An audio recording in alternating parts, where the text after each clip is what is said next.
Okay, so we're going to run the survey fieldbook import current features from current graphics command. And what that is I have some graphics drawn in my DGN already that are actually drawn pretty close to my CAD standards, then I can quickly go and import those into the survey fieldbook, assign the feature definitions, and have it all be managed there by the survey fieldbook.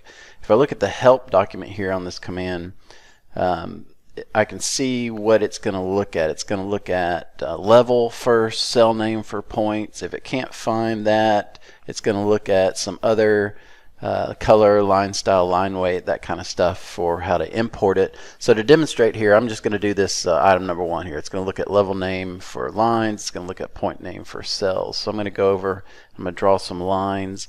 I'm going to change the level name to edge of pavement. I'm going to draw a few edge of pavement lines here as an example, and then we'll switch and we'll draw a couple of driveways coming in.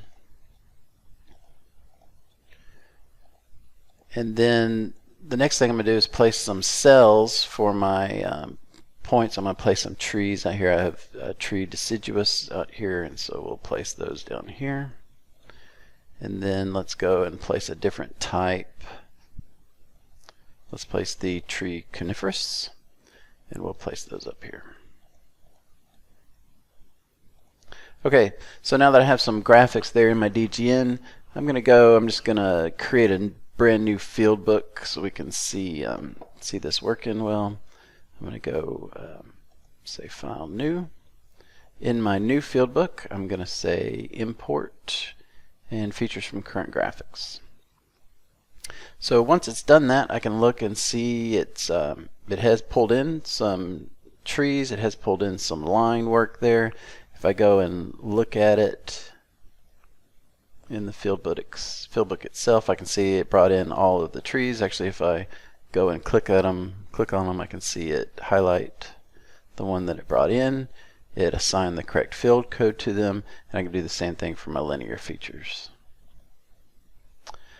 And the last thing I can do is, now that it's brought these features into the field book based off of just the level name and cell name, I can hit the redraw command there, and it's actually going to go and look at the full symbology. So if I have any kind of different line work assigned in the symbology, it's going to redraw it, and you see that I do, and it's redrawing my line work for me.